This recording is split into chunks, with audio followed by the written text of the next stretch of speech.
Hello friends. तो आज हम बात करते हैं एसे के इम्पॉर्टेंट डेफिनेशंस के बारे में। ठीक है, इंग्लिश लिटरेचर में अगर आप प्रिपरेशन कर रहे हैं तो इसमें हम लोग हिस्ट्री ऑफ एसे पढ़ते हैं और इसमें बहुत कुछ होता है, टाइप्स ऑफ एसे होते हैं जिसमें डेफिनेशंस भी पूछी जाती हैं, ओरिजिन होता है। ठीक है, एंड आपने पढ़ा होगा ऐसे के बारे में कि मॉन्टेग से ये जो है ऐसे डिराइव हुआ है। फिर अगर हम इंग्लिश में बात करें तो फादर ऑफ इंग्लिश ऐसे जो है वो बेकन को बोला जाता है। ठीक है, तो यहाँ पे हम ये सारी चीज़ें पढ़ते हैं। ओके, तो आज मैं आपको बताती हूँ ऐसे की डेफिनेशन के बारे में। ठीक है, क्योंकि जो डेफिनेशंस होती हैं वो पूछी जाती हैं कि डेफिनेशन किस राइटर ने दी है, तो वहाँ पे होती है थोड़ी सी प्रॉब्लम। ओके, चलिए हम लोग आज डेफिनेशंस को देख लेते हैं ऐसे की, और आप लोग इसको नोट ज़रूर करिएगा। चाहें तो आप स्क्रीनशॉट भी ले सकते हैं, वैसे अगर आप नोट करेंगे तो ज़्यादा बेटर रहेगा। ठीक है, तो जितनी भी डेफिनेशन, क्योंकि डेफिनेशंस को मगअप करना पड़ता है, रटना पड़ता है एक तरीके से। ठीक है, तो आप लोग इसको नोट कर लीजिएगा। चलिए देख लेते हैं डेफिनेशंस ऑफ एसे। तो फर्स्ट जो आपकी डेफिनेशन है, ठीक है, मिस्टर बेंसन से रिलेटेड है। Mister Benson in his noted essay on the essay. ठीक है, इसमें लिखा है कि मिस्टर बेंसन ने नोट किया है एसे ऑन द एसे में। ठीक है, ये इनका कोई वर्क हो सकता है, वर्क है इनका एसे ऑन द एसे में। कॉल्स इट, इन्होंने इसको एसे ऑन द एसे में क्या कहा है, एक रेवरी कहा है। रेवरी का मीन्स होता है देवा स्वप्न। ठीक है, कॉल्स इट अ रेवरी, क्या बोला है इन्होंने, अ रेवरी बोला है। The frame of mind in which a man says. ठीक है, द फ्रेम ऑफ माइंड, जो हमारे माइंड में फ्रेम एक होता है, in which a man says, okay, in the words of the old song says I to myself says I. ठीक है, आप इसमें थोड़ा सा कुछ ट्रिक बना सकते हैं। जैसे अगर आपको पूरा नहीं याद हो पा रहा है तो आप कह सकते हैं कि says I to myself, says I to myself mister Benson, says I to myself says I. ठीक है, मिस्टर बेंसन। तो ये जो डेफिनेशन है ऐसे की, ये मिस्टर बेंसन ने दिया है। ओके, एंड ये बहुत इम्पॉर्टेंट है। ऐसे अलग अलग राइटर्स, ठीक है, जो हम लोगों ने ज़्यादा नहीं स्टडी किए होते हैं, इनकी डेफिनेशंस पूछ लेते हैं कि डेफिनेशन किसने दिया है, तो आपको पता होना चाहिए। ओके, तो ये जो डेफिनेशन दिया है वो मिस्टर बेंसन ने दिया है।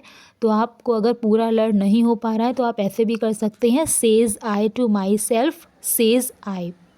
ओके, ठीक है, मिस्टर बेंसन की अगर हम बात करें तो इनका पूरा नाम एडवर्ड फ्रेडरिक बेंसन था। ठीक है, और ये अपनी एक सीरीज़ के लिए जाने जाते हैं, और सीरीज़ का नेम आप लोग नोट कर सकते हैं, मैप एंड लूसिया। मैप में डबल पी बनेगा, MAPP।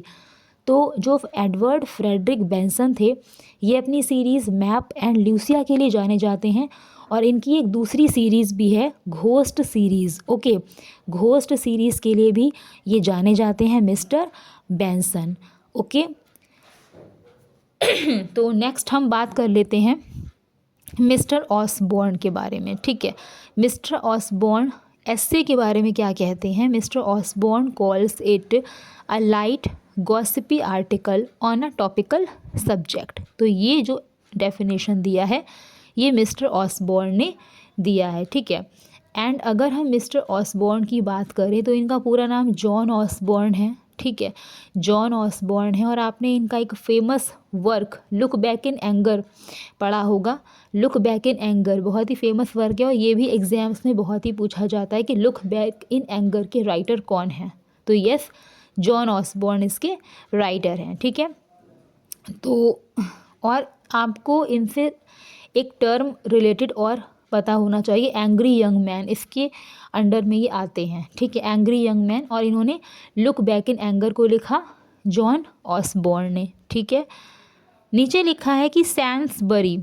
ठीक है, तो सैन्सबरी के बारे में अगर हम बात करें तो Saintsbury loosely describes it as a work of prose. ठीक है, work of prose, work of prose यानी कि अगर आपको दिख जाए वर्क ऑफ प्रोज कि ऐसे की डेफिनेशन किसी ने दी है, वर्क ऑफ प्रोज, यस, सैन्सबरी ने दी है। ठीक है, तो मैं आपसे बोल रही हूँ ना कि आपको पूरा नहीं लर्न हो पाएगा।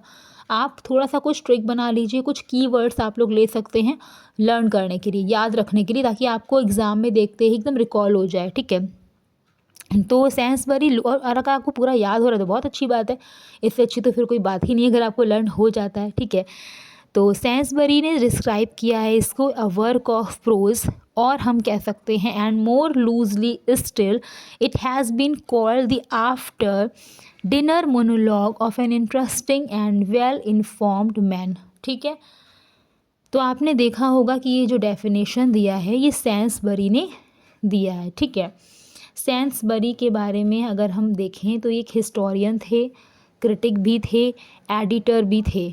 Okay, you can note down these things about Saintsbury. Historian थे, क्रिटिक थे, एडिटर थे, एंड इनका जो बर्थ हुआ था वो 1845 में हुआ था। क्लियर है?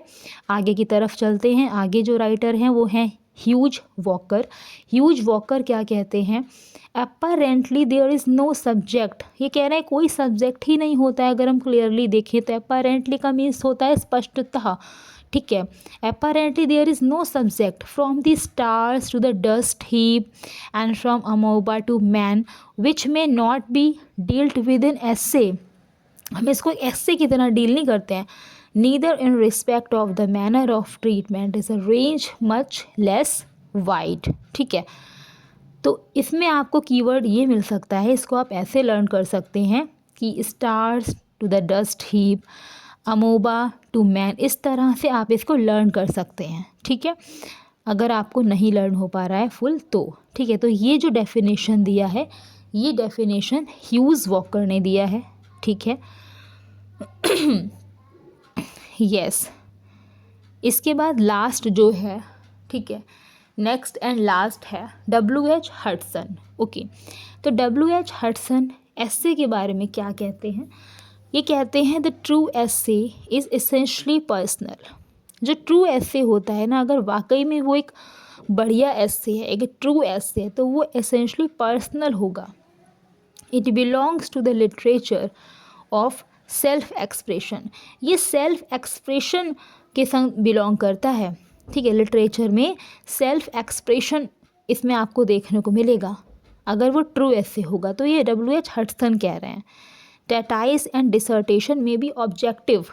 ठीक है, ऑब्जेक्टिव मतलब कि ये दूसरे स्थान पर आता है, ये प्राइमरी नहीं है, सेकेंडरी है। जो ट्रेटाइज है, डिसर्टेशन है, ट्रेटाइज हम निबंध को ही बोलते हैं, डिसर्टेशन वही प्रकरण, निबंध। ठीक है, तो वो कह रहे हैं कि ट्रेटाइज एंड डिसर्टेशन में भी objective, the essay is subjective. देखो लिखा है कि सब्जेक्टिव होता है एस्से। ट्रू एस्से जो है वो आपका सब्जेक्टिव होना चाहिए।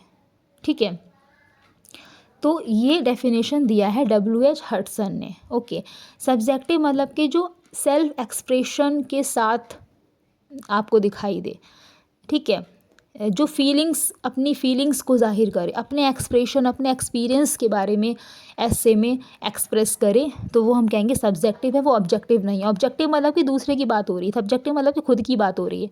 ठीक है, तो यहाँ पर हमें ये याद रखना है कि एस्से इज सब्जेक्टिव। ये जो डेफिनेशन दिया है W.H. हडसन ने दिया है।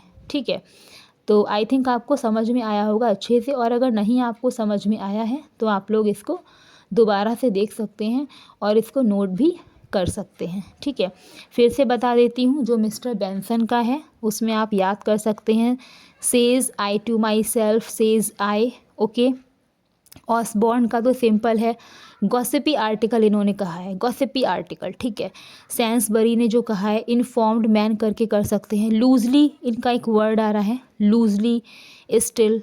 ठीक है, एंड ह्यूज वॉकर में मैंने बताया कि stars to the dust heap, amoeba to man, इस तरीके से जो टर्म दिया है वो ह्यूज वॉकर ने दिया है about definition of essay. Okay, and W.H. Hudson का तो बहुत ही बढ़िया है कि इन्होंने सब्जेक्टिव की बात करी है, इन्होंने ऑब्जेक्टिव की बात ही नहीं करी है। इन्होंने कहा ट्रेटाइज एंड डिसर्टेशन में भी डिसर्टेशन में भी objective. Okay, the essay is subjective, तो ये कह रहे हैं W.H. हडसन। ओके, तो आई थिंक समझ में आपको आ गया होगा। तो ये थी एस्से की डेफिनेशंस। ओके, तो इसको आप लोग ज़रूर से लर्न करिएगा एंड बार बार रिवाइज करिएगा, याद हो जाएगा। ठीक है, कुछ कीवर्ड्स आप लोग ले सकते हैं जैसे मैंने आपको अभी बताया। चलिए, तो हम मिलते हैं नेक्स्ट वीडियो में कुछ अदर इन्फॉर्मेशन के साथ में। वीडियो पसंद आया हो तो इसको लाइक करें, शेयर करें, प्लीज़ कमेंट्स कर दिया करें। एंड अगर आपने चैनल को सब्सक्राइब नहीं किया है तो चैनल को सब्सक्राइब कर लें अभी, एंड बेल आइकॉन को प्रेस कर दें, एंड ज़्यादा से ज़्यादा इसको शेयर कर दें। ओके, चलिए मिलते हैं नेक्स्ट वीडियो में कुछ बढ़िया अदर इन्फॉर्मेशन के साथ में ऐसे ही। तो पढ़ते रहिए आप लोग, एंड अपना ध्यान रखिए। Take care, bye bye.